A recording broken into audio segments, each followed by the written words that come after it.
The flight begins. Walter Bennett, a retired educator with decades of life experiences, walked confidently into the bustling Denver International Airport. At 78 years old, he carried himself with an understated grace that had defined his life. Dressed in a tailored navy blue suit, his every movement spoke of dignity and a calm assuredness. Walter wasn't just embarking on any trip.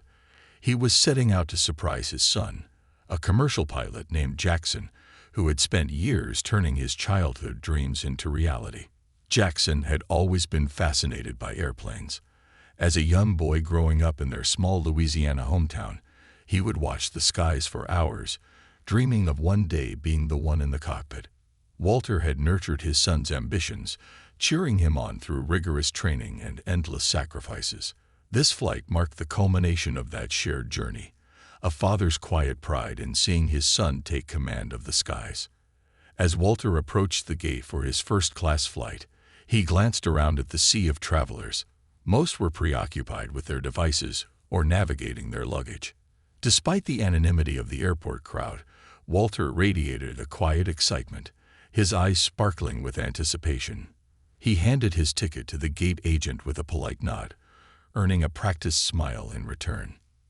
First class. It wasn't something Walter was accustomed to, but for this occasion, he'd spared no expense. This wasn't about luxury, though. It was about celebrating his son's achievements. Once aboard, he marveled at the spacious leather seats, the soft overhead lighting, and the quiet hum of the cabin. For a moment, he allowed himself to soak in the ambience, his thoughts drifting to the moment he would see Jackson after the flight. "Good afternoon, sir. Can I help you with your bag?" The warm voice brought him back to the present. A young flight attendant, Lizzie, stood beside him with a friendly smile. "Thank you, young lady, but I can manage," Walter replied, his voice steady but kind. Lizzie nodded and stepped aside as Walter settled into his seat. Moments later, she returned with a glass of water. "If there's anything else you need, just let me know." Walter smiled at her thoughtfulness. It was a refreshing welcome, and he appreciated her professionalism. Yet, as Lizzie moved down the aisle, another flight attendant appeared. This one, a tall, broad man named Tom, carried himself with a rigid demeanor. Walter noticed Tom's fleeting glance, a quick look of disdain that made him feel momentarily out of place. Walter shook off the unease. He wasn't one to read too much into others' behavior. He focused instead on the hum of the engines as the plane taxied toward the runway. Leaning back in his seat, he gazed out of the window, watching as the city shrank below them. As the plane reached cruising altitude, Lizzie returned with the snack cart. Walter smiled and accepted a small packet of pretzels. She chatted briefly with the passengers seated across the aisle, her kindness evident in every interaction. Yet when Tom passed by a few minutes later, he barely acknowledged Walter. Walter remained calm. Perhaps Tom was simply having a bad day. Years of teaching had taught him to see past surface-level behaviors, and he knew better than to take things personally. Still, the man's coldness lingered in Walter's thoughts as the cabin settled into the gentle rhythm of mid-flight. When Katie, another flight attendant, approached with meal service, Walter noticed something strange. Her smile was tight, her voice overly formal. "Would you care for a meal, sir?" she asked, holding a tray with an odd hesitation. "Yes, thank you," Walter replied. As Katie handed him the tray, her hand wavered. The movement seemed almost intentional, and the tray tilted slightly, spilling a cup of juice onto Walter's lap. "Oh, I'm so sorry," Katie exclaimed, though her tone lacked genuine remorse. Walter reached for a napkin, but Katie didn't offer one. Instead, she quickly moved on, leaving him to clean the mess himself. Walter felt the weight of nearby passengers' gazes as he dabbed at his suit with his handkerchief. A younger version of himself might have spoken up, but years of experience had taught him the value of patience. As the flight continued, small incidents began to add up. Tom ignored Walter's polite requests for assistance, and Katie's interactions grew increasingly curt. Walter couldn't help but notice the contrast in their treatment of other first-class passengers. attentive, warm, and accommodating. Despite the discomfort, Walter remained composed. He wasn't here to cause trouble. His focus was on Jackson and the pride he felt for his son's accomplishments. Near the end of the flight, Walter overheard a group of passengers whispering about the airline crew. Words like unprofessional and hostile floated through the cabin. It seemed he wasn't the only one who had noticed the tension. As the plane began its descent, Walter took a deep breath. Whatever had happened during the flight, he wouldn't let it overshadow his purpose. He adjusted his tie, straightened his posture, and prepared to step off the plane with the same dignity he carried throughout his life. Little did he know, the events of this flight were only the beginning of a chain of consequences that would change everything, not just for him, but for the airline itself. A storm brewing. Walter stepped off the plane, his suit still damp from the juice spilled earlier, but his composure intact. The bustling terminal was alive with the noise of travelers hurrying to their destinations, but for Walter, there was a singular focus: seeing his son. He had endured the discomfort and indignities of the flight with the resolve of a man who had weathered life's storms. The promise of a heartfelt reunion was his guiding star. As he made his way through the terminal, Walter glanced down at his suit. The stain was glaringly obvious, and the once crisp fabric now clung awkwardly to his frame. He sighed but kept moving. What mattered most was the pride in his heart, not the disheveled appearance. Jackson was waiting in a restricted access lounge, a privilege afforded to pilots. Walter, a stranger to the inner workings of airport logistics, had arranged for an escort to guide him there. A young airline representative approached him, a clipboard in hand and a rushed expression on her face. "Mr. Bennett, I'm here to take you to Captain Bennett," she said with a quick glance at his suit. Her professional demeanor faltered for a split second, but she recovered and gestured for him to follow. The walk to the lounge felt long. Walter's thoughts churned over the events of the flight. He was a man who rarely dwelled on slights, but this time, the steady accumulation of small indignities had struck a nerve. Still, he pushed those thoughts aside, reminding himself of the joy he'd feel when he saw his son. As they approached the lounge, Walter spotted Jackson through the glass doors. Tall and confident in his crisp uniform, Jackson was engaged in conversation with a group of fellow pilots. The sight of his son filled Walter with pride, and a smile broke across his face, despite the lingering discomfort of the flight. When Jackson saw his father, his expression lit up. He excused himself from the group and strode toward Walter with open arms. "Dad, what are you doing here?" Jackson exclaimed, wrapping Walter in a warm embrace. Walter chuckled, his voice tinged with emotion. "I wanted to surprise you, son. I booked myself a seat on your flight."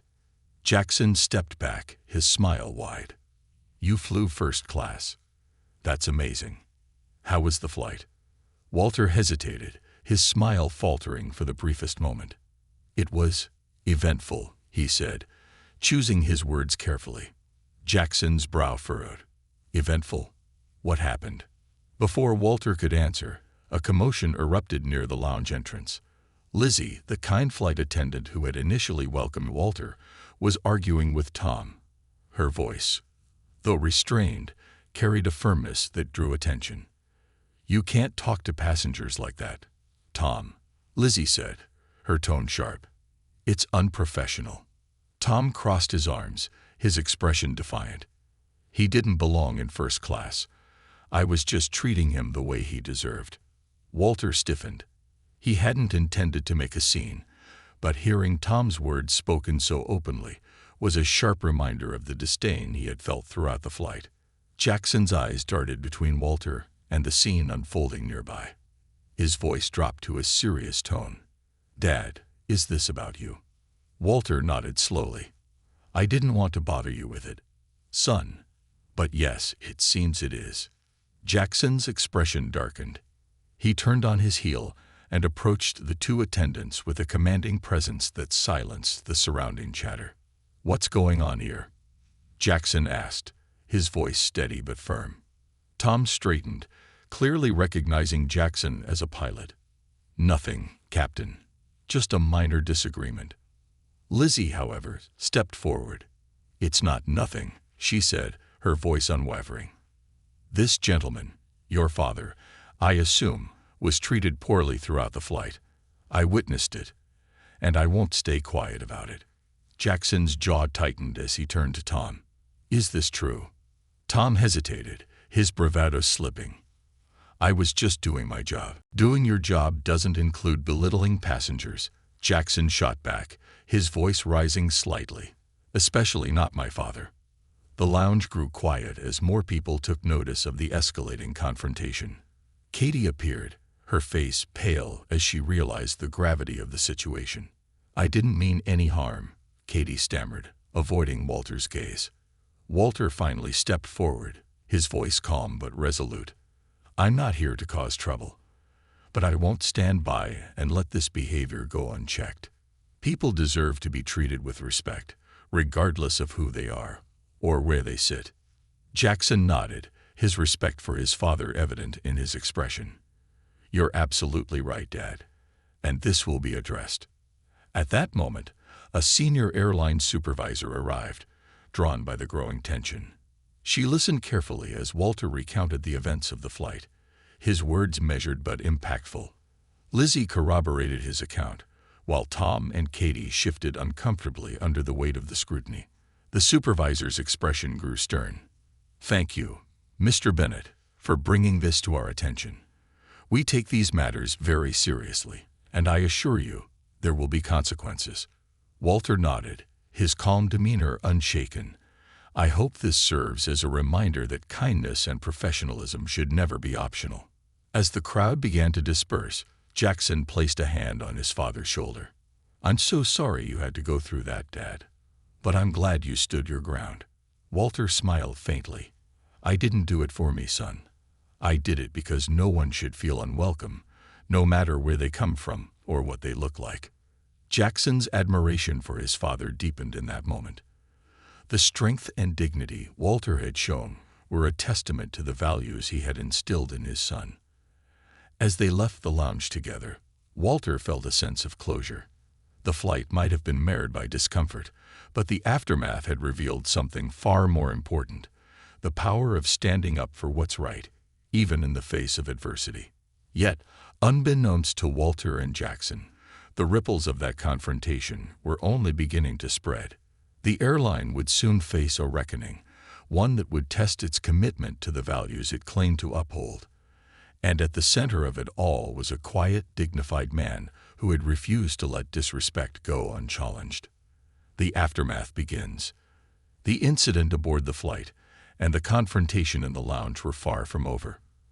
For Walter, stepping away from the scene with Jackson was meant to close the chapter, but the ripples of that moment had already begun to spread through the airport and beyond.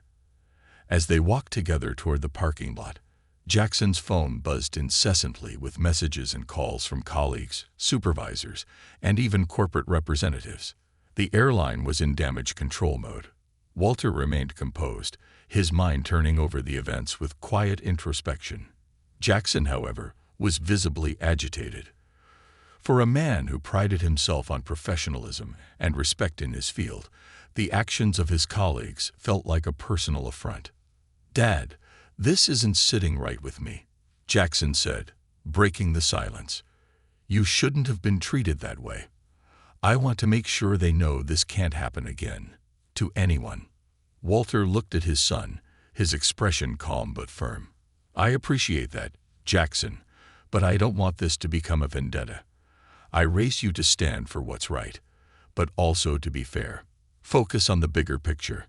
Jackson nodded, his respect for his father keeping his emotions in check. "You're right, but they still need to be held accountable."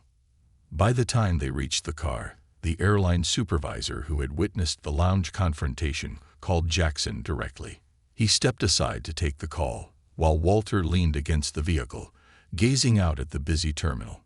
The stain on his suit, though a small thing, was a lingering reminder of the flight's humiliations. "Captain Bennett," the voice on the other end said, her tone cautious but resolute, "I wanted to personally follow up on what happened today.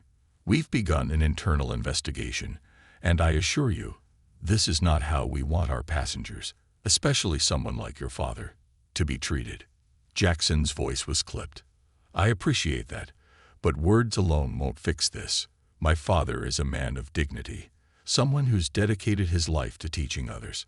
To see him treated as less than anyone else is unacceptable." The supervisor hesitated before responding. "You're absolutely right. This will go beyond apologies.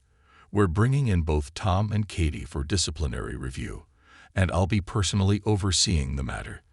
Lizzie has already provided a detailed statement. "Good," Jackson replied. "But I need transparency. This can't be swept under the rug." "It won't be," the supervisor assured him. "We'll keep you informed." Jackson ended the call and returned to his father. "They're taking action, Dad. I'll make sure of it." Walter smiled faintly. "Good. Not just for me, but for anyone else who might face this in the future." As they drove to Jackson's home, the weight of the day began to lift. Jackson's family, his wife, Maria, and their 2 young children, greeted Walter with warmth and excitement. The grandchildren clung to their grandfather, oblivious to the events that had unfolded. Their laughter and energy were a balm to Walter's soul. Yet, even in the warmth of family, the incident lingered. Maria noticed Walter's stained suit and raised an eyebrow. "Rough flight?" she asked, her tone light but concerned. "You could say that," Walter replied, his voice tinged with humor to deflect the heaviness. But Jackson, unable to let the issue rest, filled Maria in on the details. Her expression hardened as she listened. "That's disgraceful," she said. "People deserve better than that, especially someone like your father." Walter waved a hand dismissively. "Let's not let it ruin the evening. I came here to spend time with my family, not dwell on one bad flight." Maria smiled, appreciating Walter's grace, but Jackson's resolve only deepened. "Dad, you may want to move on, but this could have happened to anyone. It's not just about today. It's about ensuring it doesn't happen tomorrow." Over dinner, Jackson checked his phone periodically, each buzz signaling updates about the ongoing investigation. As an employee of the airline, he was privy to internal communications, and he quickly realized the incident had gained traction. Lizzie's statement had been detailed, describing not only the behavior of Tom and Katie, but also the atmosphere of passive compliance among the rest of the crew. It painted a picture of systemic issues, not just isolated acts of discrimination or poor judgment. Meanwhile, a passenger seated in first class during the flight had posted on social media about the incident. Though they hadn't identified Walter by name, the post described the treatment of an elderly gentleman with shock and disgust. The post quickly gained traction, with hundreds of comments and shares demanding accountability from the airline. Walter had no idea that his quiet dignity was becoming a symbol of resilience online. As he played a board game with his grandchildren, the internet buzzed with outrage over the way he had been treated. Strangers praised him for his composure, and many shared their own stories of discrimination and mistreatment while traveling. Jackson received an email that evening from the airline's corporate office, requesting a meeting with him and Walter to formally address the situation.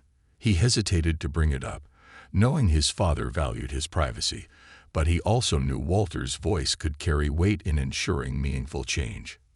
"Dad," Jackson said as they sat together after dinner, "the airline wants to meet with us. They're taking this seriously." Walter raised an eyebrow. "Meet with us? Why? I thought you said they were already investigating." "They are," Jackson replied.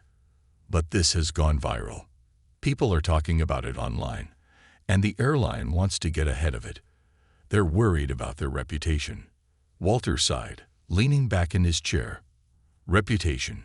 It always comes down to that, doesn't it? Not doing the right thing because it's right, but because they're afraid of backlash." Jackson placed a hand on his father's arm. "Maybe. But this is a chance to push for real change. If we don't speak up, they'll just move on after the noise dies down." Walter considered his son's words. He had spent his life teaching others about the power of standing up for what's right, even when it's uncomfortable. Perhaps this was another lesson, one he could teach not just to the airline, but to the countless people watching. "All right," Walter said finally. "We'll meet with them. But not for their reputation. For the passengers who come after me." Jackson smiled, his admiration for his father swelling once again. "That's all I needed to hear, Dad." As Walter prepared for bed that night, he felt a strange mixture of emotions. Pride in his son's determination, hope that the incident could lead to something meaningful, but also a lingering sadness that such behavior still existed in the world. He prayed for strength and wisdom, knowing that the days ahead would be challenging. The next morning, the story had exploded. News outlets picked up the social media post, and reporters were reaching out for interviews. Walter's quiet dignity had become a rallying cry, and the airline found itself at the center of a storm it couldn't ignore. Little did Walter know, the confrontation he thought was over was just beginning. The fire spreads. The morning sun filtered through the windows of Jackson's home as Walter sipped his coffee, trying to focus on the warmth of his family around him. His grandchildren giggled at the breakfast table, and Maria moved through the kitchen with practiced ease. Yet the buzzing of Jackson's phone kept pulling Walter back to the reality of the events that had unfolded on the flight. "Dad," Jackson said, stepping into the dining room with a grim expression. "It's everywhere. News outlets are calling it the first-class incident. Someone recorded part of the lounge confrontation and posted it online. It's gone viral." Walter looked up from his coffee, his brow furrowing. "Viral? What do you mean, viral?" Jackson pulled out his phone and showed Walter the trending hashtags. Hashtag first-class dignity, hashtag justice for Walter, and hashtag airline accountability. Videos and posts were being shared across platforms, with people demanding answers from the airline and praising Walter's composed response. Walter sighed, setting down his cup. "I never wanted this kind of attention, Jackson. I'm just an old man who wanted to see his son. I didn't ask to be a symbol."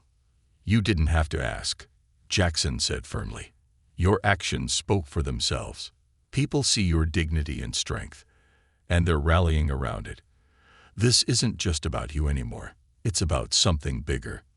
Maria joined the conversation, her expression a mix of concern and determination. "Walter, this could be a chance to bring about real change. People are listening. You've spent your life teaching others about fairness and respect. This is just another way to do that." Walter leaned back in his chair, considering their words. His entire life had been about leading by example, whether in the classroom or in his community. He had taught his students that courage wasn't about grand gestures, but about standing firm in the face of adversity. Perhaps this was another test of that courage. Before he could respond, Jackson's phone buzzed again. This time, it was a call from the airline's public relations office. Jackson answered, his tone professional but firm. "Captain Bennett." The voice on the other end said, "We'd like to formally invite both you and your father to a meeting with our senior executives. We're deeply sorry for what happened and want to hear directly from Mr. Bennett about his experience. This meeting will help us understand how we can improve." Jackson's jaw tightened. And is this about improving or just damage control? There was a pause before the representative replied. "We assure you, this is about more than reputation. We value our passengers and employees, and we want to ensure our policies reflect that." Jackson glanced at his father, who nodded slowly. "We'll be there," Jackson said, ending the call. Walter set down his coffee and stood. "If they want to hear from me, I'll speak. But I'm not going to be their token example. If we're doing this, it's going to mean something." The meeting was scheduled for the following day at the airline's headquarters. Walter and Jackson arrived to find a room filled with executives, legal representatives, and public relations staff. The atmosphere was tense, with everyone seated at a long, polished table. Cameras from the airline's internal media team recorded the proceedings, likely for documentation purposes. The CEO, a composed woman in her mid-50s named Diane Carlisle, opened the meeting. "Mr. Bennett, Captain Bennett, thank you for coming. I want to start by offering my deepest apologies for what you experienced on your flight. It's unacceptable, and it doesn't reflect the values we strive for as a company." Walter met her gaze, his voice calm but firm. "I appreciate your words, Miss Carlyle, but actions speak louder than apologies. I'm here to talk about how this can be prevented in the future, not just for me, but for everyone who steps onto one of your planes."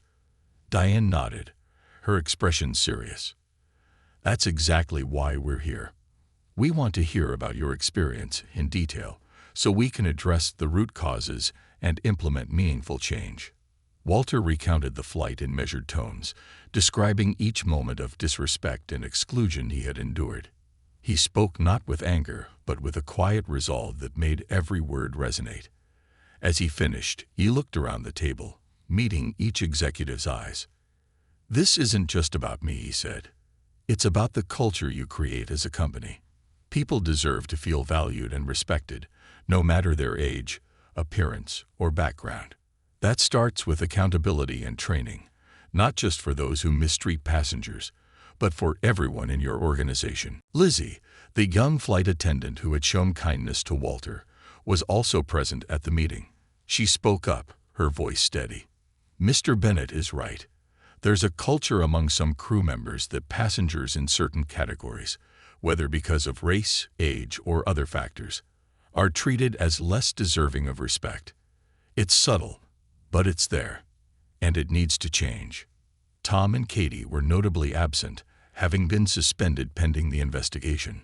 Their actions were the catalyst for this meeting, but it was clear that the issues went deeper than two individuals. The airline executives listened intently, taking notes and asking thoughtful questions. Walter appreciated their willingness to engage, but he remained cautious. "Words are easy," he said. "Commitment is harder. What are you going to do to ensure this doesn't happen again?" Diane took a deep breath before responding. "We're implementing a series of changes immediately. First, all staff will undergo mandatory sensitivity and inclusivity training. Second, we're establishing a passenger advocacy team to address complaints in real time, so situations like yours are escalated and resolved quickly. Finally, we're reviewing our hiring and promotion practices to ensure we're fostering a culture of respect at every level." Walter nodded slowly. "That's a start. But remember, policies mean nothing without accountability. People need to see that actions have consequences, both good and bad." Diane's expression softened. "You're right, Mr. Bennett, and we're committed to making sure those consequences are clear." As the meeting wrapped up, Diane extended her hand to Walter. "Thank you for your courage and your honesty. You've given us a lot to think about, and we're grateful for the opportunity to learn from this." Walter shook her hand but left her with a final thought. Don't just learn from it. Do something about it. And don't stop until you've made a real difference. By the time Walter and Jackson returned home, the story had reached even greater heights. News outlets reported on the meeting, praising Walter's dignity and the airline's promise to implement changes. Yet, Walter remained humble, his focus on the values he had always held dear. Maria greeted them at the door with a warm smile. "How did it go?" Walter shrugged. "Time will tell. They said all the right things, but real change takes more than words." Jackson placed a hand on his father's shoulder. "You've already made a difference, Dad. People are listening." Walter looked at his family, his expression softening. If that's true, then it was worth it. But as the public pressure on the airline continued to grow, Walter's role as a symbol of resilience and dignity was far from over. The story wasn't just about a single flight. It had become a call to action for fairness and respect in every corner of society. And Walter, though reluctant to take center stage, was prepared to stand firm in the face of whatever came next. A voice for change. The days following the meeting were a whirlwind. Walter's quiet life was interrupted by a flood of attention he hadn't asked for. Reporters called nonstop, requesting interviews, while social media buzzed with discussions about the incident and its implications. Walter had become an unwitting symbol of dignity and resilience, his story igniting a broader conversation about respect and fairness in travel and beyond. Sitting on the porch of Jackson's home, Walter watched the sun rise over the horizon, the soft orange glow reminding him of quieter times. He cradled a steaming cup of coffee in his hands, trying to reconcile his newfound role with the life he'd always known. The world had changed so much since he'd retired from teaching, and now it seemed to be calling him back into a role he hadn't anticipated. "Dad," Jackson said, stepping onto the porch with his own cup of coffee. The airline released a public statement early this morning. They've outlined some of the changes they discussed during the meeting. It's making waves. Walter turned to his son, a skeptical eyebrow raised. "And what are these changes? More words or actual steps?" Jackson handed him his phone, showing the official statement. The airline's CEO, Diane Carlisle, had laid out a detailed plan of action. It included mandatory inclusivity training for all employees, the creation of a passenger advocacy team, and a zero-tolerance policy for discriminatory behavior. But what caught Walter's attention was the final point: an independent oversight board composed of both employees and passengers to monitor the airline's culture and ensure accountability. "Well," Walter said after reading the statement, "it's a start. But talk is cheap, Jackson. Follow-through is what matters." Jackson nodded. "It's clear they're feeling the pressure. The public isn't letting this go, and neither am I." Walter smiled faintly. "That's my boy." By midday, the family home was buzzing with activity. Reporters had parked outside, hoping for a comment from Walter. The airline had also reached out again, this time inviting Walter to speak at a press conference where they planned to announce the changes and address the incident publicly. Maria, ever the pragmatist, approached Walter in the kitchen.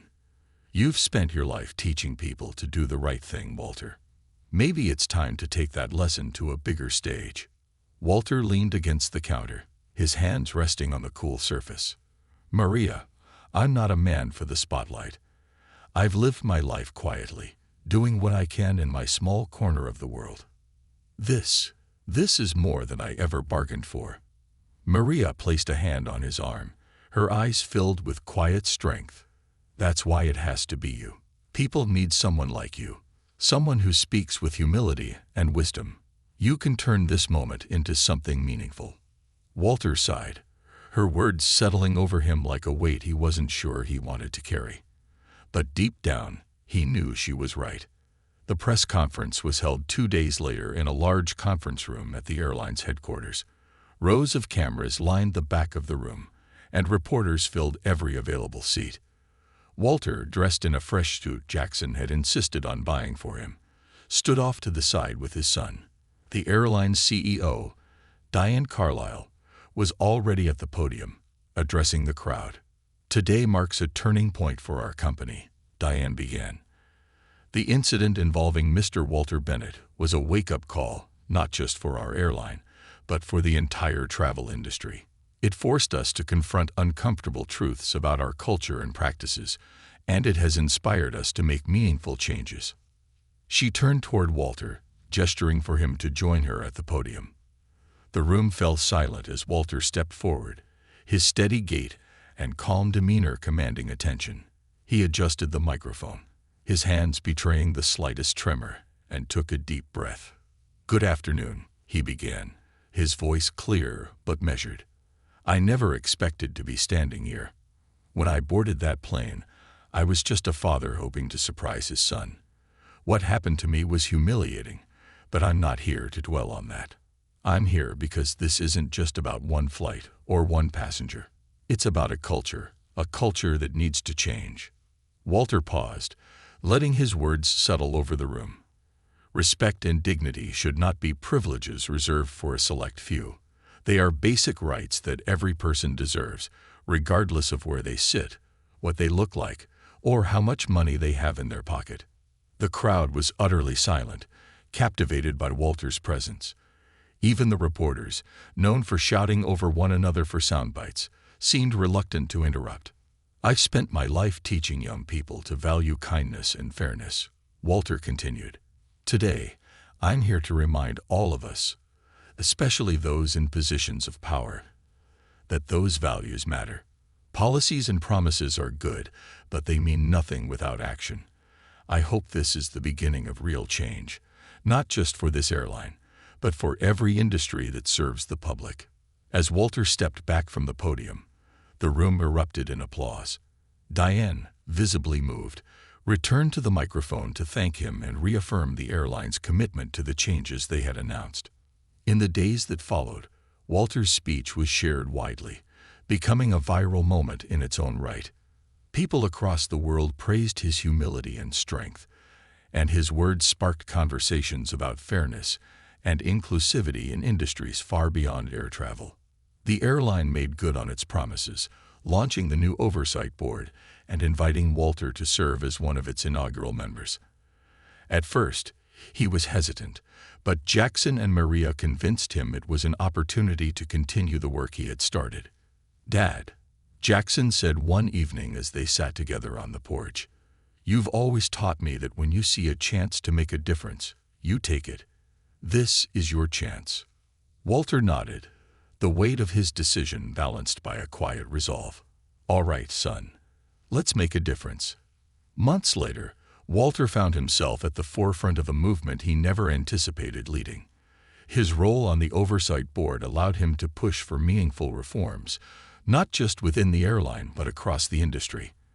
And though he still longed for the quiet life he had before, he embraced his new role with the same grace and dignity he had carried throughout his life. In the end, Walter's journey wasn't just about one flight or one moment of injustice.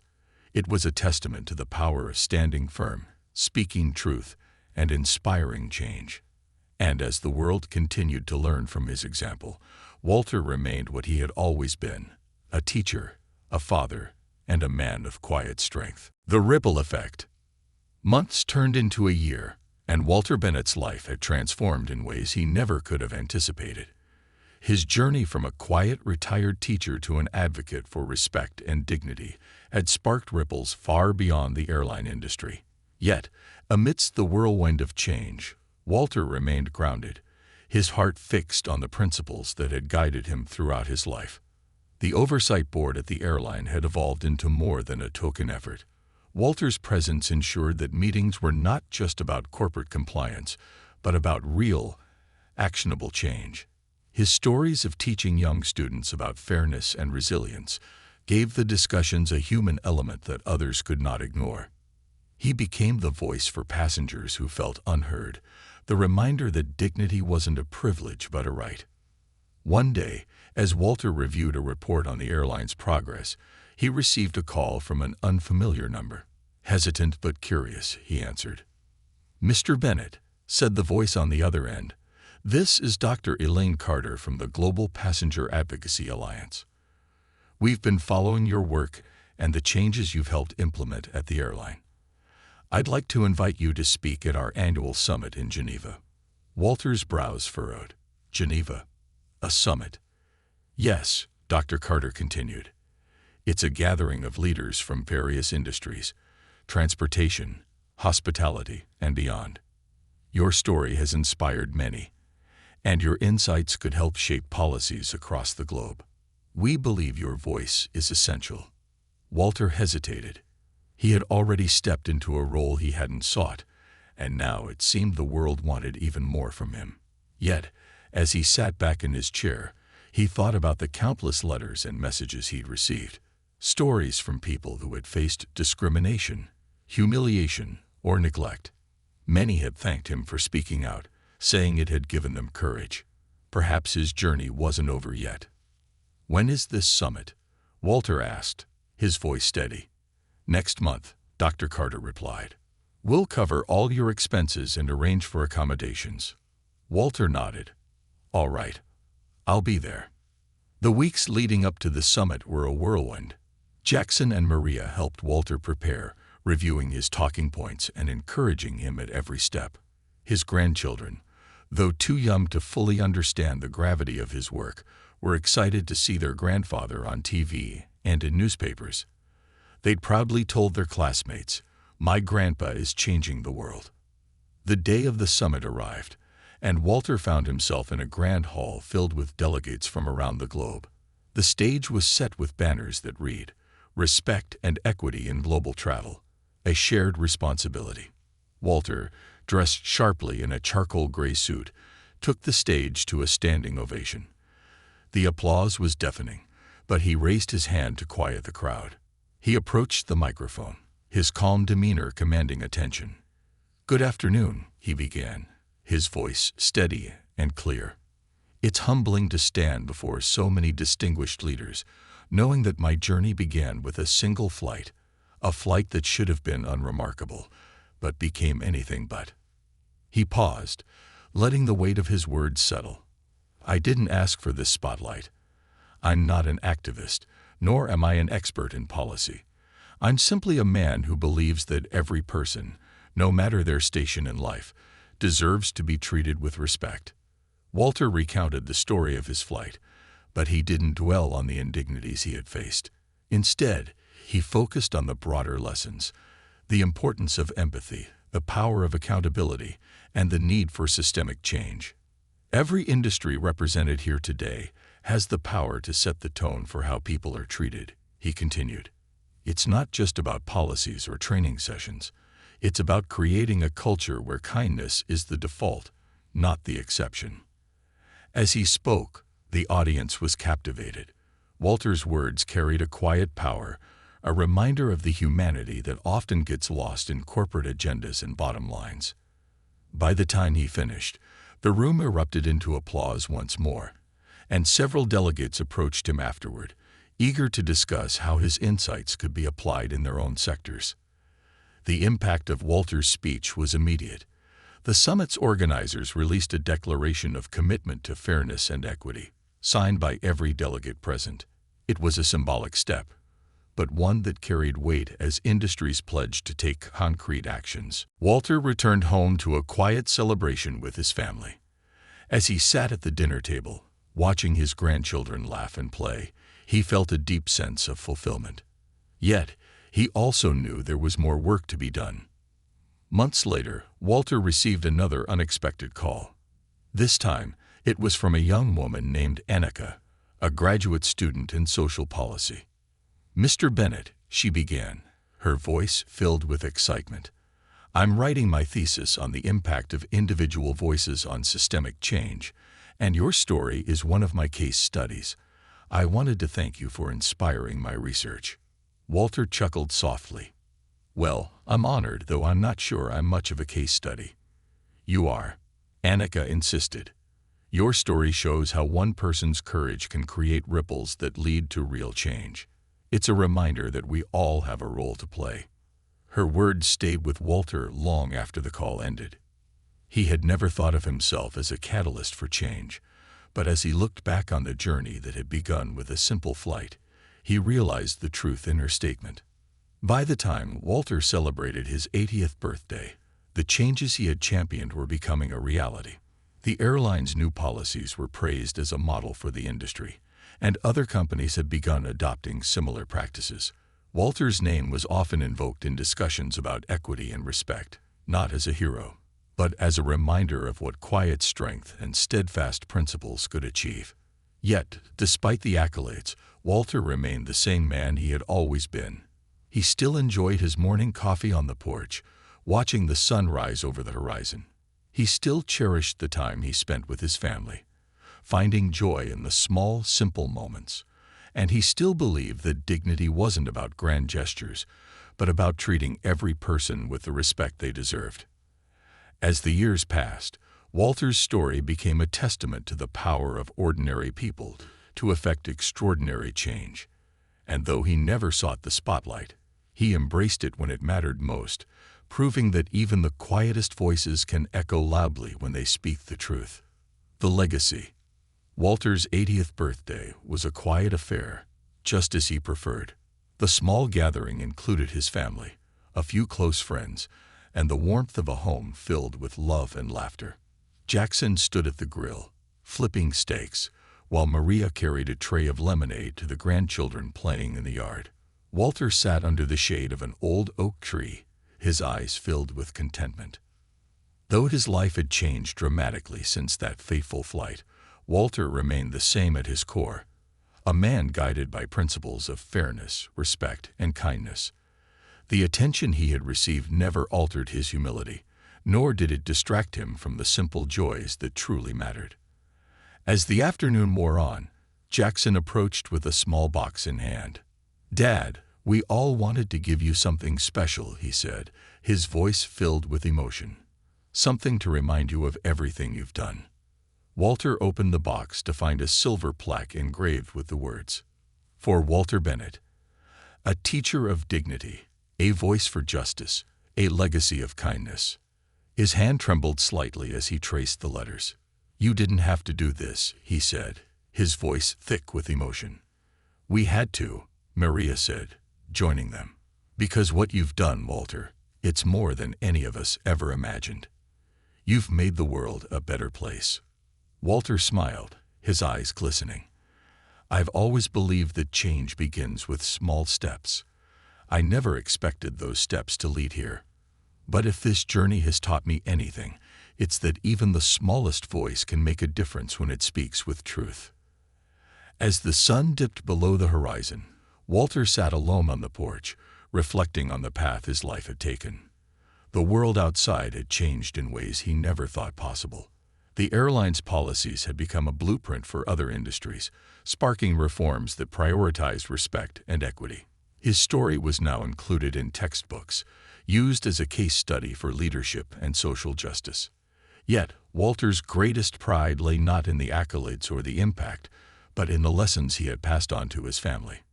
Jackson had taken his father's example to heart, advocating for his colleagues and standing firm in his own principles.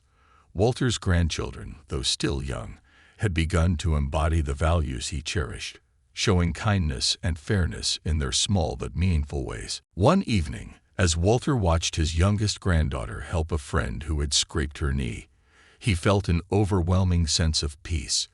The future, he realized, was bright, not because of grand gestures or sweeping reforms, but because of the quiet, steady work of people willing to stand for what was right. Years later, after Walter had passed, his family discovered a journal he had kept during the final chapter of his life. In its pages, he had written about his thoughts, his hopes, and the journey that had begun with a simple flight. In one entry, dated shortly after his speech at the Global Summit, he wrote, "Change doesn't come from heroes.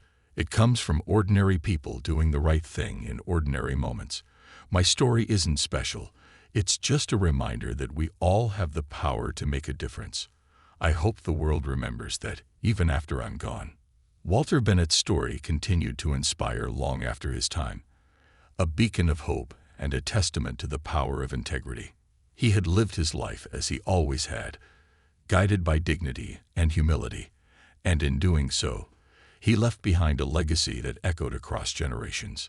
In the end, Walter's greatest lesson was this: the most profound changes begin with the quiet strength to stand firm, even when no one is watching.